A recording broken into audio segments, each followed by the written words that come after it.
পৃথিবীর শুরু থেকে শেষ পর্যন্ত প্রতিটা মানুষ হাসরের সেই ভয়াবহ দিনে উপস্থিত হবে। সেটা মানব জাতির জন্য এতটাই পেরেশান এবং ব্যস্তময় সময় হবে যে তারা পাগল পারা হয়ে যাবে, শুধুমাত্র একজন ছাড়া। যিনিও কিনা ব্যস্ত থাকবে আমাদের কথা চিন্তা করে, আমাদের পেরেশানির কথা চিন্তা করে, নিজের অবস্থার কথা চিন্তা করে না। তিনি আর কেউ নন, তিনি আমাদের হাবিব, তিনি আমাদের রাহাবার জনাবে মুহাম্মদুর রাসূলুল্লাহ সাল্লাল্লাহু আলাইহি ওয়াসাল্লাম। কিন্তু প্রশ্ন হচ্ছে, তিনি সাল্লাল্লাহু আলাইহি ওয়াসাল্লাম আমাদেরকে কিভাবে চিনতে পারবেন? কোন সেই নিদর্শন, যে নিদর্শনের মাধ্যমে তিনি সাল্লাল্লাহু আলাইহি ওয়াসাল্লাম আমাদেরকে চিনতে পারবেন? হ্যাঁ, একটা মাত্র নিদর্শন আছে, আর সেটা হচ্ছে ওযু। দুনিয়াতে যারা সঠিকভাবে সঠিক পদ্ধতিতে ওযু করেছেন, কিয়ামতের ময়দানে হাসরের সেই দিনে তাদের সেই ওযুর অঙ্গগুলো পূর্ণিমার চাঁদের আলোর চাইতেও নূরের আলোতে বেশি জ্বলজ্বল করতে থাকবে, এবং সেই জ্বলজ্বলতা দেখেই নবীজি সাল্লাল্লাহু আলাইহি ওয়াসাল্লাম আমাদেরকে চিনতে পারবেন এবং তার কাছে টেনে নেবেন এবং হাউজে কাউসারের পানি পান করাবেন। আমার ওযু তখনই এই নূর বয়ে আনবে যখন সেটা হবে পরিপূর্ণরূপে রাসূলুল্লাহ সাল্লাল্লাহু আলাইহি ওয়াসাল্লামের তরিকা মোতাবেক, এর বাইরে নয়। যদি এর বাইরে হয় তাহলে আমার সেই ওযুই আমাকে জাহান্নামে নিয়ে যাবে। তাই আমাদের সকলকে ওযু সম্বন্ধে জানতে হবে, শিখতে হবে, এর বিকল্প নেই। আমাদের দ্বীনে ওযুর অনেক অনেক গুরুত্ব রয়েছে এবং এটা আমাদের জন্য এক গুরুত্বপূর্ণ এক ইবাদতের অংশ। রাসূলুল্লাহ সাল্লাল্লাহু আলাইহি ওয়াসাল্লাম এই ওযু সম্বন্ধে বলেন, ওযু হচ্ছে নামাজের চাবি।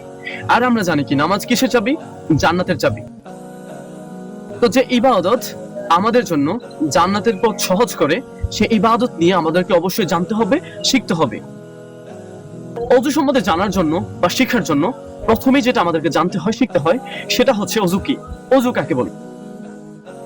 ওযু হচ্ছে ইবাদতের উদ্দেশ্যে শরীয়তের বিধান মোতাবেক শরীরের কতিপয় অঙ্গ প্রত্যঙ্গকে সুন্নতি পন্থায় উত্তম পানি দ্বারা ধৌত এবং মাসে করাকে ওযু বলে। এই নামই হচ্ছে ওযু। এখন প্রশ্ন হচ্ছে, আমি যে উত্তম পানির কথা বললাম, সেই উত্তম পানিটা আসলে কি? উত্তম পানি বলা হয় যে পানির মধ্যে তিনটা গুণ আছে, সেই তিনটা গুণ বিশিষ্ট পানিকে উত্তম পানি ধরা হয়, বলা হয়। পৃথিবীর যেই পানি হোক, যদি কোনো পানির মধ্যে এই তিনটা গুণ বিদ্যমান থাকে তাহলেই ওই পানি দ্বারা ওযু করা জায়েজ, আমরা ওযু করতে পারবো, সেটাই উত্তম পানি। সেই তিনটা গুণ হলো পানির মধ্যে স্বাভাবিক রং থাকা, স্বাভাবিক স্বাদ থাকা এবং স্বাভাবিক গন্ধ থাকা। যেই পানির মধ্যে এই তিনটা গুণ বিদ্যমান থাকবে সেই পানি দ্বারাই আমরা ওযু করব, সেই পানি দ্বারাই ওযু করা উত্তম। তবে যদি কোনো পানির মধ্যে এই তিনটা গুণের মধ্যে একটা গুণ না থাকে, শুধুমাত্র দুইটা গুণ পাওয়া যায়, বিদ্যমান থাকে, তবুও এই পানি দ্বারা ওযু করা যাবে, জায়েজ রয়েছে। তবে আমরা অবশ্যই চেষ্টা করব উত্তম পানি দ্বারা ওযু করার জন্য। উত্তম পানি দ্বারা ওযু করাই হচ্ছে উত্তম। ইবাদতের গুরুত্ব অনুসারে ওযুকে আবার তিন ভাগে ভাগ করা হয়েছে: ওযু ফরজ, ওযু ওয়াজিব এবং ওযু মুস্তাহাব। যে কাজগুলোর জন্য আমাদের উপর ওযু করা ফরজ, সেগুলোর মধ্যে কিছুটা উল্লেখ করছি। যেমন নামাজ পড়ার জন্য ওযু করা ফরজ, জানাজা নামাজ পড়ার জন্য ওযু করা ফরজ, কোরআনের তেলাওয়াতে সিজদা আদায়ের জন্য ওযু করা ফরজ। অর্থাৎ কোরআনুল মাজিদে এমন কিছু আয়াত রয়েছে যেগুলো পাঠ করার পরে একজন মুসলমানকে সিজদা দেওয়া লাগে, এবং এই সিজদা দেওয়া হচ্ছে ওয়াজিব, এবং এই সিজদা দেওয়ার জন্য ওযু থাকা হচ্ছে ফরজ। আমাদেরকে অবশ্যই অবশ্যই আল্লাহ সুবহানাহু ওয়া তাআলাকে ওযু সহ সিজদা দিতে হবে, এটা আমাদের উপর ফরজ। কোরআনের কোনো আয়াত কোথাও লেখা থাকলে সেটা সরাসরি স্পর্শের জন্য ওযু করা ফরজ। হিলাফবিহীন কোরআন মাজিদ স্পর্শ করে ধরার জন্য ওযু করা ফরজ, এবং কোরআন মাজিদ স্পর্শ করে তেলাওয়াত করে পড়ার জন্য ওযু করা ফরজ। আর ওযু ওয়াজিব, শুধুমাত্র কাবা শরীফ তাওয়াফ করার জন্য ওযু করা ওয়াজিব। কিন্তু কোনো ব্যক্তি যদি বিনা ওযুতে কাবা শরীফ তাওয়াফ করে ফেলেন, তাহলে ওনার তাওয়াফ হয়ে যাবে, কিন্তু মাকরুহে তাহরিমার গুনাহ হবে। এখানে আরেকটা মাসালা হচ্ছে, তাওয়াফটা যদি ফরজ তাওয়াফ হয় তাহলে ওনাকে একটি কাফফারা দিতে হবে। আর কাফফারার ওই পশু শর্ত যে পশু কুরবানির জন্য শর্ত, এমন একটি পশু তাকে কুরবানি দিতে হবে, এবং সেটা দেওয়া আবার তার উপর ওয়াজিব। আর ওযু মুস্তাহাব, আরেকটা কথা বলে নেই, ওযু মুস্তাহাবের যে ব্যাপারগুলো, ওযু মুস্তাহাব রাসূলুল্লাহ সাল্লাল্লাহু আলাইহি ওয়াসাল্লামের আমলের মধ্যে পাওয়া যায়, এবং এর ফজিলতের ব্যাপারে রাসূলুল্লাহ সাল্লাল্লাহু আলাইহি ওয়াসাল্লাম তার হাদিসের মধ্যে বলেছেন। তো যদি আমরা আমল করি তাহলে আমাদের সওয়াব হবে, যদি আমল না করি তাহলে গুনাহ হবে না। তবে আমরা চেষ্টা করব, যদি আমাদের আমলের সুযোগ থাকে তাহলে আমরা ছাড়তে চাইবো না। এবং আরেকটা ব্যাপার হচ্ছে, একজন মুসলমানের কাছে, একজন মুমিনের কাছে রাসূলুল্লাহ সাল্লাল্লাহু আলাইহি ওয়াসাল্লামের ক্ষুদ্র থেকে ক্ষুদ্র আমলটাও প্রিয়। এবং কেউ যদি আল্লাহর আরো প্রিয় বান্দা হতে চান, মাহবুব বান্দা হতে চান, তাহলে অবশ্যই এই মুস্তাহাব আমলগুলো তার জন্য অনেক গুরুত্বপূর্ণ। তাই আমরা চেষ্টা করব, যদি আমাদের সাধ্যের মধ্যে থাকে আমরা মুস্তাহাবকে ছাড়ার জন্য চেষ্টা করব না। এখন তাহলে আমাদেরকে জানতে হবে মুস্তাহাবগুলো কি কি।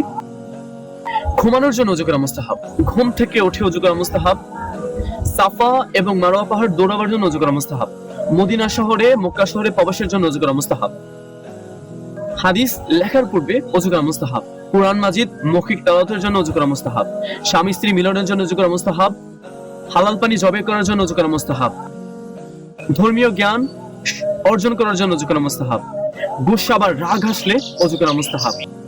এই কাজগুলো করার জন্য ওযু করা মুস্তাহাব। আরো অসংখ্য মুস্তাহাব আছে, আমরা জেনে জেনে আমল করার জন্য উৎসাহিত হব। এর প্রত্যেকটার ফজিলত অসংখ্য অনেক বেশি। আরেকটা মুস্তাহাব বলে আমি আমার কথা সামনের দিকে বাড়াচ্ছি। আরেকটা মুস্তাহাব হচ্ছে আমার ওযু আছে, তারপরেও যদি আমি ওযু করি তাহলেও আমি মুস্তাহাব সওয়াব পাবো। তবে এখানে দুইটা শর্ত রয়েছে। প্রথম শর্ত হলো এই দুই ওযুর মাঝখানে আমার যে কোনো প্রকার ইবাদত থাকতে হবে, ইবাদত থাকা সত্য। এবং দ্বিতীয় শর্ত হলো আমি যে পরবর্তী ওযুটুকু করব যে পানি দ্বারা, সেই পানিটুকু আমার নিজস্ব নিজের পানি হতে হবে, অর্থাৎ মসজিদের ওয়াকফকৃত পানি দ্বারা ওযু করলে হবে না। তো এই দুইটা ব্যাপার যদি আমি মেইনটেইন করতে পারি তাহলে আমার ওযু থাকা সত্ত্বেও যদি আমি পুনরায় ওযু করি তাহলে মুস্তাহাব সওয়াব পাবো। এখন আমি আলোচনা করব ওযুর মধ্যে ফরজ, ওয়াজিব, সুন্নাত এবং মুস্তাহাব কাজগুলো কি কি তা সম্বন্ধে। ওযুর মধ্যে রয়েছে 4টি ফরজ, কারণ আল্লাহ সুবহানাহু ওয়া তাআলা সূরা মাঈদার 6 নম্বর আয়াতে উল্লেখ করে বলেছেন যে ইয়া আইয়ুহাল্লাযীনা আমানু ইযা কুমতুম ইলাস সালাতি ফাগসিলু উজুহাকুম ওয়া আইদিয়াকুম ইলাল মারাফিক ওয়া আমসাহু বিরউসিকুম ওয়া আরজুলাকুম ইলাল কাবাইন। অর্থ হচ্ছে, হে মুমিনগণেরা, তোমরা যখন সালাতের জন্য প্রস্তুত হবে, দণ্ডায়মান হবে, তখন তোমাদের মুখমণ্ডলকে ধৌত করে নাও, উভয় হাতের কনুই ধৌত করো, মাথার কিছু অংশ মাসাই করো এবং উভয় পায়ে টাকনুকের সহ ধৌত করো। কুরআনুল কারীম থেকে আমরা এই 4টা ফরজের কথা পাই। সুতরাং এই 4টা ফরজকে যথাযথ রূপে পুঙ্খানুপুঙ্খানু রূপে আমাদেরকে আদায় করতে হবে। যদি এর মধ্যে একটা চুলের আগা পরিমাণে শুষ্ক থাকে, ভুল থাকে, তাহলে ওযু হবে না। তাই এই 4টা ফরজের ক্ষেত্রে আমাদেরকে বিশেষভাবে মনোযোগী হতে হবে। ফরজের পরপর অবস্থান হচ্ছে ওয়াজিবের, আর ওযুর মধ্যে ওয়াজিব নির্দিষ্টভাবে থাকে না, তবে আমাদের কারণে ওয়াজিব সৃষ্টি হতে পারে। যেমন আমাদের ওযুর অঙ্গের মধ্যে যদি এমন কোন জিনিস খুব এমন ভাবে এটে থাকে যেন পানির স্বাভাবিক যে তরঙ্গ আছে, স্বাভাবিক যে পানি আছে, সেটা সঠিকভাবে পৌঁছায় না, তো সেক্ষেত্রে ওই জিনিসটা নাড়াচাড়া দেওয়া দিয়ে সেখানে পানি পৌঁছে দেওয়া আমাদের উপর ওয়াজিব। তাতে ঘড়ি, বেসায়, টাংটি, মা বোনদের ক্ষেত্রে নাকফুল, এই অঙ্গগুলোর মধ্যে যদি সরাসরি পানি না পৌঁছায়, এই অঙ্গগুলোতে যদি এই বস্তুগুলো শক্তভাবে এঁটে থাকে, তাহলে সেই জিনিসগুলো নাড়াচাড়া দিয়ে পানি পৌঁছে দেওয়া আমাদের উপর ওয়াজিব। এমন কোন জিনিস যদি না থাকতো তাহলে ওয়াজিবের কোনো চিন্তাই ছিল না। যেহেতু আছে তাই অবশ্যই অবশ্যই আমাদেরকে এই ওয়াজিবটুকু আদায় করতে হবে, নয়তো আমাদের ওযুই হবে না। আর ওযুর মধ্যে সুন্নাত, ওযুর শুরুতে বিসমিল্লাহ বলা সুন্নাত, ওযু হাত থেকে শুরু করা সুন্নাত, ওযু ডান দিক থেকে শুরু করা সুন্নাত, কুলি করা সুন্নাত, নাক ধুত করা সুন্নাত, হাত পায়ের আঙ্গুলি খিলাল করা সুন্নাত, এবং বিশেষভাবে সুন্নাত হচ্ছে মেসওয়াক করা। মেসওয়াক সম্বন্ধে অসংখ্য হাদিস রয়েছে কিতাবের মধ্যে। আমরা বেশি কিছু হাদিস বলবো না, আমরা কয়েকটা হাদিস বলে এবং এর ফজিলতের কথা বলে সামনের দিকে এগোবো ইনশাআল্লাহ। মেসওয়াক নবীজি সাল্লাল্লাহু আলাইহি ওয়াসাল্লামের জীবনের শেষ ইবাদত, শেষ আমল, যে আমলের পরে তিনি সাল্লাল্লাহু আলাইহি ওয়াসাল্লাম আর কোনো আমল করার সুযোগ পাননি, আল্লাহ সুবহানাহু ওয়া তাআলার কাছে চলে যান। সেই আমলটুকু হচ্ছে মেসওয়াক। আল্লাহ সুবহানাহু ওয়া তাআলা মেসওয়াক করাকে খুবই পছন্দ করেন। তিনি এতটা মেসওয়াক করাকে পছন্দ করতেন যে, এতটা মেসওয়াক করাকে পছন্দ করতেন যে তার হাবিব সাল্লাল্লাহু আলাইহি ওয়াসাল্লামকে বারংবার আদেশ করতেন, ইয়া হাবিব, আপনি মেসওয়াক করুন, আপনি মেসওয়াক করুন, আপনি মেসওয়াক করুন। মেসওয়াক করার ফলে আল্লাহ সুবহানাহু ওয়া তাআলা গুনাহ মাফ করেন এবং আল্লাহ সুবহানাহু ওয়া তাআলার আরো প্রিয় থেকে প্রিয় হওয়া যায়। এজন্য রাসূলুল্লাহ সাল্লাল্লাহু আলাইহি ওয়াসাল্লাম বলছেন, আল্লাহ সুবহানাহু ওয়া তাআলা এতটা বেশি আমাকে মেসওয়াকের আদেশ করতেন যে আমি লক্ষ্য করতেছি এবং আমার মনে হচ্ছে যে এত বেশি মেসওয়াক করার কারণে আমার দাঁতের মাড়িগুলো উঠে যাবে না। আল্লাহ সুবহানাহু ওয়া তাআলা অনেক বেশি মেসওয়াককে মহব্বত করেন এবং মহব্বত করেন যে মেসওয়াক করে। মেসওয়াকের অসংখ্য ফজিলত আছে এবং এর অসংখ্য গুরুত্ব আছে। গুরুত্ব নিয়ে অসংখ্য হাদিস আছে, সেগুলো আজকে আর বললাম না, শুধুমাত্র একটা হাদিস বলতেছি। সেটা হচ্ছে রাসূলুল্লাহ সাল্লাল্লাহু আলাইহি ওয়াসাল্লাম বলছেন, আমি যদি আমার উম্মতের জন্য কষ্টদায়ক মনে না করতাম, কঠিন হবে বলে মনে না করতাম, আমি তাদের উপর বাধ্যতামূলক করে দিতাম, ফরজ করে দিতাম যে তারা প্রত্যেক ওযুর সময় মেসওয়াক করবে। আল্লাহু আকবার। শুধুমাত্র আমাদের কষ্টের কথা চিন্তা করে আমাদের কঠিন হবে বলে মনে না করতেন, যদি রাসূলুল্লাহ সাল্লাল্লাহু আলাইহি ওয়াসাল্লাম তাহলে আমাদের জন্য মেসওয়াকটা বাধ্যতামূলক করে দিতেন, ফরজ করে দিতেন। তখন এমন একটা অবস্থা হতো যে মেসওয়াক ছাড়া আমাদের ওযুই হতো না। এটা আসলে আমাদের জন্য কষ্টদায়ক হতো যদি আমাদের জন্য বাধ্যতামূলক হয়ে যেত। তখন এমন একটা অবস্থা হয়ে যেত যে মেসওয়াক ছাড়া ওযুই হতো না। যদিও মেসওয়াক করাটা বাধ্যতামূলক না, কিন্তু আমরা এই হাদিস থেকে রাসূলুল্লাহ সাল্লাল্লাহু আলাইহি ওয়াসাল্লামের কাছে মেসওয়াকের গুরুত্ব এবং এর ফজিলত সম্বন্ধে জানতে পারি। মেসওয়াক করলে অনেক ফজিলত রয়েছে।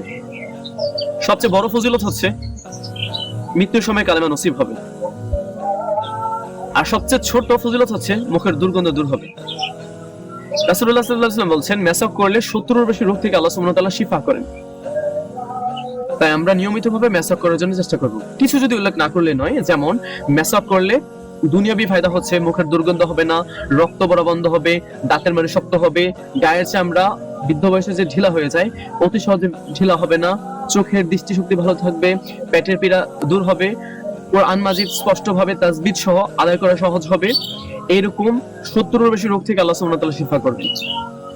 এবং আখিরাতে ফায়দা হচ্ছে মেসওয়াক করলে আল্লাহ সুবহানাহু ওয়া তাআলা খুশি হন। আল্লাহ সুবহানাহু ওয়া তাআলা খুশি হন, এর চাইতে বড় ফজিলত আমাদের দ্বীনে আর কোনো ফজিলত নেই। তার সাথে আরো ফজিলত হচ্ছে ফেরেশতারা ওই ব্যক্তির জন্য দোয়া করে এবং মৃত্যুর সময়ে কালেমা নসিব হয়। এবং বিনা মেসওয়াককারী থেকে মেসওয়াককারী ব্যক্তি নামাজের মধ্যে 70 গুণ বেশি সওয়াব পেয়ে থাকেন। আল্লাহু আকবার। এখন মেসওয়াক আমরা কি দ্বারা আদায় করব? মেসওয়াক আমরা আদায় করব তিক্ত জাতীয় ডাল দ্বারা। এটা উত্তম। যেমন জৈতুন গাছের ডাল, আরো অসংখ্য ডাল আছে যেগুলো তিক্ত, সে জাতীয় ডাল দ্বারা মেসওয়াক করার জন্য চেষ্টা করব, সেটাই উত্তম। মেসওয়াক আমরা কিভাবে করব? মেসওয়াক আমরা করব ডান বাম করে, উপর নিচ করে করা হচ্ছে সুন্নতের খিলাফ, এবং এর ফলে আমাদের দাঁতের মাড়ি ক্ষতিগ্রস্ত হবে। তাই সুন্নাহ হচ্ছে ডান বাম করা। অন্তত কেউ যদি ডান থেকে বামে, বাম থেকে ডানে, ডান থেকে বামে, নিচের মাড়িও অনুরূপ ডান থেকে বামে, বাম থেকে ডানে, ডান থেকে বামে এবং যেটার মধ্যে কয়েকবার ঘষা দিয়ে নেয়, তাহলে তার মেসওয়াক আদায় হয়ে যাবে, তিনি মেসওয়াকের ফজিলত পাবেন। মেসওয়াক আমার কেমন হতে হবে? যে ব্যক্তি মেসওয়াক আদায় করবে ওই ব্যক্তির এক বিগত কনিষ্ঠ আঙ্গুলের মতো মোটা হওয়া মেসওয়াকের নির্ধারণের সুন্নাহ। এবং এই নির্ধারণের সুন্নাত আপনি ততদিন পর্যন্ত পাবেন যতদিন না পর্যন্ত সেই মেসওয়াকটা এক বিগতের চাইতে 4 আঙ্গুল পর্যন্ত খাটো না হয়ে যায়। আপনি ততদিন পর্যন্ত মেসওয়াকের নির্ধারণ সব পেতে থাকবেন। 4 আঙ্গুল পর্যন্ত ছোট হওয়ার পরে আমরা সেই মেসওয়াক দ্বারা মেসওয়াক করব না। তো তারপরে আমরা কুলি করব, আমরা নাক ধুতে করব, এগুলো ওজুর মধ্যে সুন্নাহ। তারপর আমরা নাক ঝাড়বো, এটা ওজুর মধ্যে সুন্নাহ। তারপর আমরা আমাদের দাড়িকে খেলাল করব, এটাও সুন্নাহ। আমরা আমাদের পুরো মাথাকে মাসে করব, কান মাসে করব, এটাও সুন্নাহ। আমরা পাত্র দ্বারা ওযু করব, এটাও সুন্নাহ। তো এই ব্যাপারগুলো আমরা মেইনটেইন করব ওযুর মধ্যে। আর ওযুর মধ্যে মুস্তাহাব উঁচু স্থানে বসে ওযু করা মুস্তাহাব। ওযুর পাত্র যদি ছোট হয় তাহলে আমরা বাম পাশে রাখবো, আর ওযুর পাত্র বড় হলে আমরা ডান পাশে রাখবো। এইভাবে ওযুর পাত্র ডান বাম করে রাখা মুস্তাহাব। ওযুর শেষে কালেমা শাহাদাত পাঠ করা মুস্তাহাব। তো এই হচ্ছে ওযুর মধ্যে মোটামুটি মুস্তাহাব সমূহ। এখন আমি আলোচনা করব আমরা কিভাবে রাসূলুল্লাহ সাল্লাল্লাহু আলাইহি ওয়াসাল্লামের পদ্ধতিতে প্র্যাকটিক্যাল ভাবে ওযু করব তার সম্বন্ধে। আসুন আমরা তা দেখে নেই। সরাসরি রাসূলুল্লাহ সাল্লাল্লাহু আলাইহি ওয়াসাল্লামের মতো করে ওযু করা শিখি। রাসূলুল্লাহ সাল্লাল্লাহু আলাইহি ওয়াসাল্লামের ওযু করা, প্র্যাকটিক্যাল ভাবে ওযু করা, নবী সাল্লাল্লাহু আলাইহি ওয়াসাল্লাম একই ভাবে সাহাবীদেরকে প্রশিক্ষণ দিতেন এবং সাহাবীরা তাবিঈদেরকে প্রশিক্ষণ দিতেন। প্রথমে আমি লক্ষ্য করব ওযুর পানির স্বাভাবিক রং আছে কিনা। যদি দেখি পানির স্বাভাবিক রং আছে, স্বাভাবিক স্বাদ বিদ্যমান আছে, স্বাভাবিক গন্ধ বিদ্যমান আছে, তখন সেই পানি দ্বারা আমরা ওযু করব। আমরা অবশ্যই পাত্র দ্বারা ওযু করার জন্য চেষ্টা করব, কেননা নবীজি সাল্লাল্লাহু আলাইহি ওয়াসাল্লাম তার জীবদ্দশায় সব সময় চেষ্টা করতেন পাত্র দ্বারা ওযু করার জন্য, এবং এর ফজিলত অসংখ্য বেশি। পাত্র দ্বারা ওযু করলে যদি তার অবশিষ্ট পানি বাকি থাকে, তাহলে সেই পানিটুকু যদি কেউ দাঁড়িয়ে পান করে খান, তাহলে রাসূলুল্লাহ সাল্লাল্লাহু আলাইহি ওয়াসাল্লাম বলছেন 70টা রোগ থেকে আল্লাহ সুবহানাহু ওয়া তাআলা তাকে শিফা করবেন।